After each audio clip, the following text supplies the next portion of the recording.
Hello, hello, and welcome back to Module 3 of the Radical Self-Care Roadmap. I'm super excited that you're here, and without further ado, we're going to jump right into the content. So I'll begin by screen sharing, so we're all set here. And here we are. We're going to go ahead and take this into full screen, and here we are. We are in Module 3, Heart Wisdom. With each module, you will find that we are growing deeper roots and we are rising higher. So just as a review, we began with the physical body. We then moved into the mind and looking at the ways in which we could reset the mind. And now we're here halfway through the program looking at heart wisdom. I'm super excited to share this module with you. There are 3 parts. Number 1, we'll be focusing on the 5 keys to an open heart. Number 2, we'll be looking at forgiveness as the golden key. And then number 3, simply and profoundly, we will practice. So let's begin. All right, so here we are, heart wisdom. Only from the heart can you touch the sky, in the words of Rumi. Your heart is truly the home of your greatest potential. This is the place where your dreams and your reality meet. There's simply no way that I could have explained this to you in the first few days of this journey, how potent loving yourself could be. I mean, I can say the words, but until you apply action to your best intentions, you simply cannot know the power of turning your attention to self-care and how this can rewire you, remake you, and renew you. Now, I'm going to take a little pause here. I'm going to skip right on out of this because I have a hunch that I didn't properly share. No, I did all right, didn't I? I did share the screen correctly. So you can see me on the side and then you can see the screen. Okay, that's what I wanted to make sure. All right, so we're going to come right back in here again. We're going to jump right back in where we were and continue on. Okay, so as I was saying, there essentially is no way that there's no way you could have known the power of these teachings. There's no way you could have known how impactful it is for you to love yourself and how this can change everything. Now, it will rewire you, remake you, and renew you, as I hope and I believe, and I know in my bones and blood that if you've been showing up, you've been feeling already. Now, in this module, in Module 3, we are going to be giving you all sorts of deep and delicious ways for you to open your heart, to tend to your heart, and essentially to heal the heart. But before we get into all of that, I'd like to lay a foundation. Your heart has its very own language, and when it is open and unguarded, it will inevitably tell you when you are on the right path or when you've gotten lost in the woods. In this module, we'll begin to look at the heart from both where we long to be and to tap into our highest potential as a result, and perhaps where we've been and how we can learn from the past and make the most of it, no matter how difficult or challenging it's been. So the 5 keys to an open heart. Here, we're going to look at the 5 senses. These are the 5 keys. You've had some exposure to these already, but in this module, we are going to very specifically turn to them and use them as a way in which to move us from feeling stressed out, emotionally fragile, or sometimes that also means rigid, to feeling more relaxed, more interconnected, and ultimately more impactful in our lives, in the lives of those that we love, and in the world at large. These 5 senses are exactly what you think they are. They are smell, taste, sight, sense, and hearing. These 5 senses, as we have touched briefly on in the previous modules, are the gateways into your central nervous system. So if I've lost you, come on back to me. I want you to hear that. Your 5 senses are the gateways into your central nervous system, and more specifically, into the relaxation response and all that the relaxation response offers you. When you consciously tend to the 5 senses, whenever you can, however you can, and in all honesty, as much as you can, you will find that self-care becomes a part of who you are, rather than something that you plaster on top of a stressed out life. Further, the reasons your 5 senses are the keys to an open heart is because when you are super busy, when you're checking things off of your to-do list and you're doing your best to stay ahead of yourself, your kids, or your boss, you get the picture. What really is happening is that your body is operating from the stress response, not the relaxation response.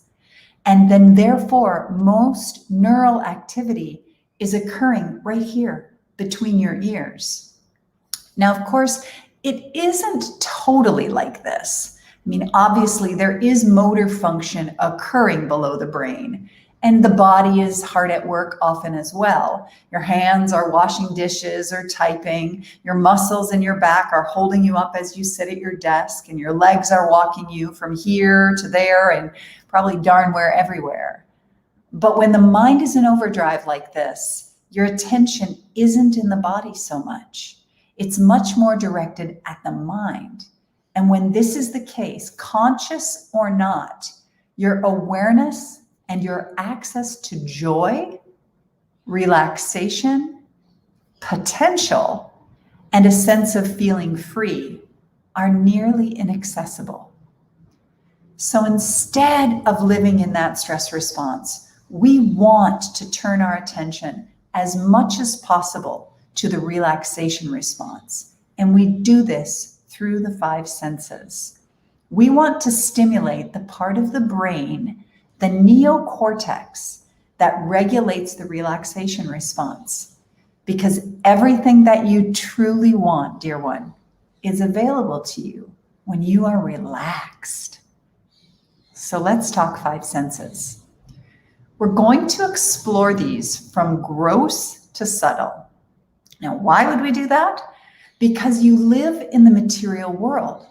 And when you are able to tend toward what is gross and dense, like right here in the body, first and foremost, what you find is that you have something tangible or visceral that you can carry with you into the more subtle realms. So let's get started. We'll start with the skin. The skin is the largest organ in the body. And absolutely, the skin loves touch and attention. You can oil your skin, massage your skin, tap your skin, palpate your skin. Any of these things will help you get out of your mind and into the body. Then, when you think about treating your own body, you ready for this? As a queen, or as you touch or tend to a newborn baby, all of a sudden, the emotional connection is heightened, which also relaxes you, and it's a win-win. So on the following page, you have my very favorite Queen's Bath recipe. So you can tend to your beautiful self. And if you can't do it alone because, well, you've got toddlers tugging at your pants or a partner who wants to join you, I say, bring it on. The whole family can enter your queendom. So here it is. It's super simple. This is just a way in which that you practice radical self-care. Love thyself first. For thousands of years ago in ancient times, the bath was much more than a way in which to clean the body, but a practice of purification and nourishing one's entire being. Infused with attars, or natural perfumed oils, and flower petals, the bath was the most potent of erotic medicines. It's easy to long for someone else to drape us in love, but what grace is it to set a divine intention to be both the giver and the receiver of love with this ancient ritual? You'll feel juicy, creamy, luscious, and dripping in love. I know it sounds crazy. I know it sounds elaborate, but I'm here to say, don't believe a word I say. Try it on for yourself and you'll know. Here's the recipe. 2 cups powdered milk, or for me, I prefer a full pint or 2 of cream, full fat cream. 10 drops or more of lavender oil. The petals of 3 fresh, beautiful roses. I like white ones. You can use any color. And then 5 drops of pure essential rose oil. That's it. You light your candles, you choose your music, you select your favorite outfit to complement your mood. You close the drain on your bathtub, fill it with water, add your cream, your lavender oil, your flowers, your rose oil. You slowly strip off your clothes and enter your prepared bath. There it is, home. So these 5 keys to an open heart. If you can bring yourself out of the dream of taking the Queen's bath, we'll come on back. Tending to the next of the 5 senses. The nose is the second one we'll speak to. And its incredible sense of inhaling life, taking in the outside world, and being present to the moment. Dear one, anything that evokes a sense of attraction when it comes to the nose is going to open your heart. If it is food, flowers, or essential oils, the smell of fresh cut grass, or zucchini bread straight out of the oven, if it opens you and you are attracted to it, your heart will benefit. A tea, a lotion, or a potion, any and all of this. But here's the deal.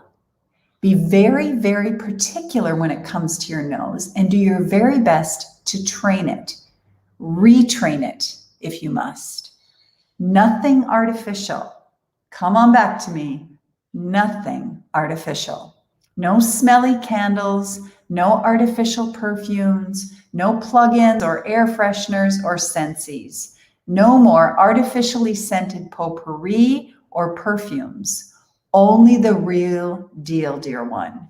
It is only from Mother Nature and all of her wisdom that you are truly going to reap the benefits.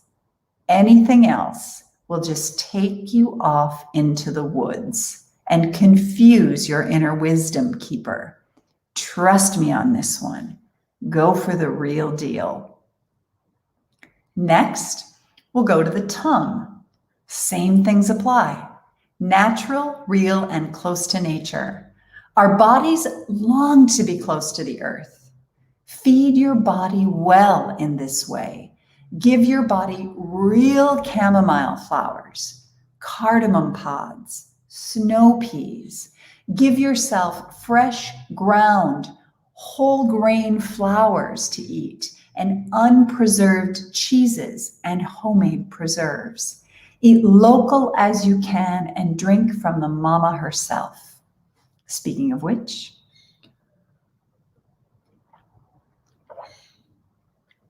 fresh, clean, pure water.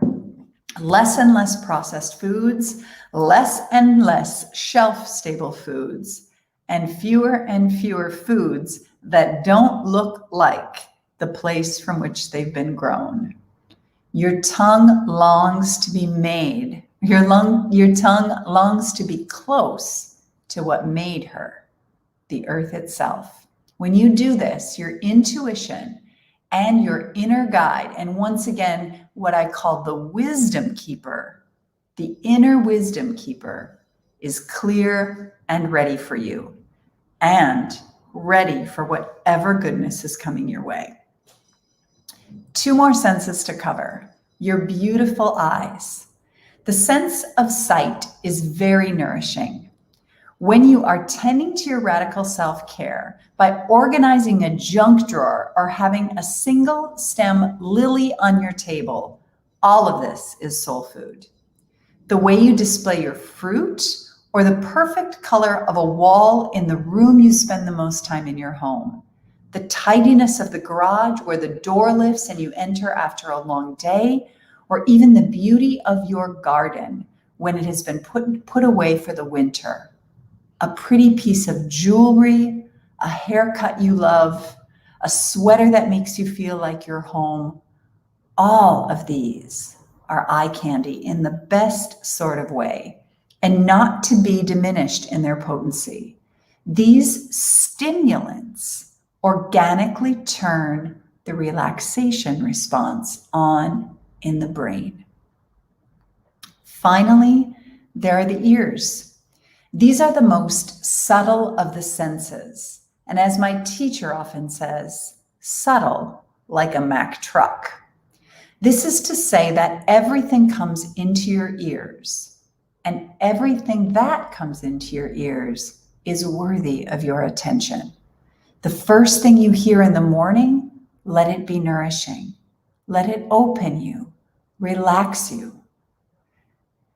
Choose music that expands you and helps you rise.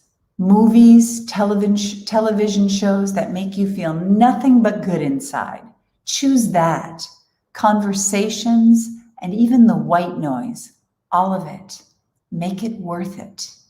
And then tend as you are able to the challenging things in life, the news, necessary updates, details, and, well, life stuff. Choose those things with both consciousness and in limited time blocks. So on the next page of your workbook, you will find that there are 5 different categories: ears, eyes, tongue, skin, and nose, where you can practice the great art of self-care through these 5 gateways. Self-care is the conscious practice of connecting with your roots, your life, and your highest potential, all at the same time. Now we're moving on to forgiveness, the golden key. The keys so far to creating and maintaining a radical self-care schedule in your life from this day forward, yes, it's like a marriage, from this day forward are full embodiment, resetting the mind, and then awakening unto the heart's wisdom. Then and only then can you, me, we live entirely in our bodies, in our lives. And then and only can we truly know what it feels like to take care of ourselves so we can take care of ourselves, others, and the world. Now, the caveat to all of this is that there's one more door that you must go through. Sort of like in a fantasy movie, when you think you're there and you're going to grab that golden box and run back to safety or to paradise, but all of a sudden, one more test, the final test, is presented to you. There's one more door which you must journey through in order to save the day and to be free. That door, dear ones, is unlocked with this golden key: forgiveness. Now, I know that this can be a big and sticky, messy topic, but it is an essential one, as we can never truly care about ourselves, nor make the greatest impact in our lives, the lives of those we love, or in the world at large, until our hearts are clear and we are engaged in the work of forgiveness. Now, did you catch that? If you missed that, come on back to me. I didn't say you need to be a saint and have mastered forgiveness or forgiven everyone who's ever harmed you, including yourself.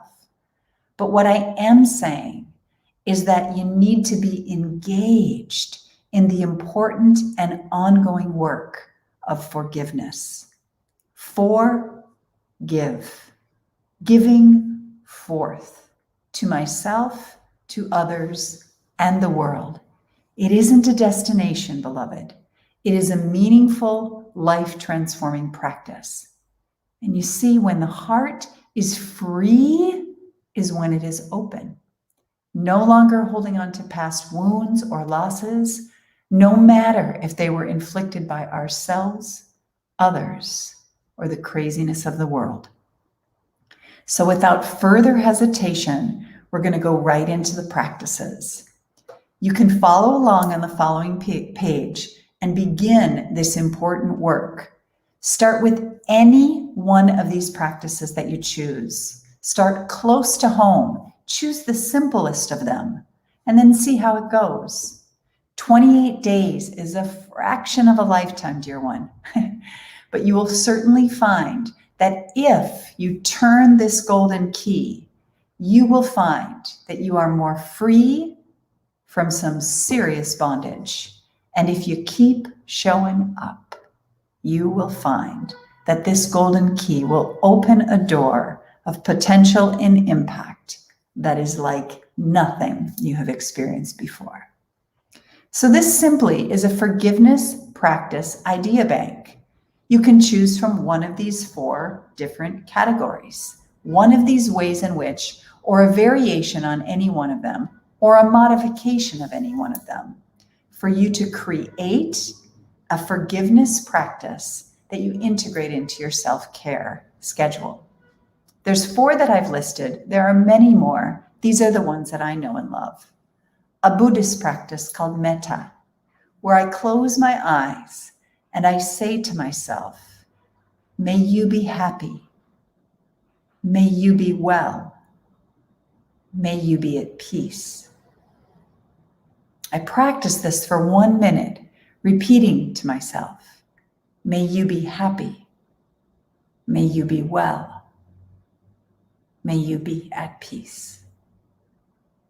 Then, after I've done it a minute for myself, thinking of me and directing these words, these phrases to myself, I then turn it to someone I love and I repeat the practice. 1 minute, eyes closed. May you be happy. May you be well. May you be at peace. Then I envision someone I don't really know, but I've just crossed paths with, someone at the bank or the grocery store, or someone that I exchanged glances with, or something else on the road. And I say it again, may you be happy, may you be well, may you be at peace, for 1 whole minute. And then finally, I bring into my mind and into my vision someone who has hurt me, or done me harm, or harmed my loved ones in the past. And I repeat the practice. Don't judge yourself for how you do it. Don't worry about some saintly way of full forgiveness coming across your heart and mind. Don't worry about any of that. Just simply practice it. Try it on. Do it again and again and again, perhaps for the next 15 days. And see what happens. The next of the practice is the Ho'oponopono.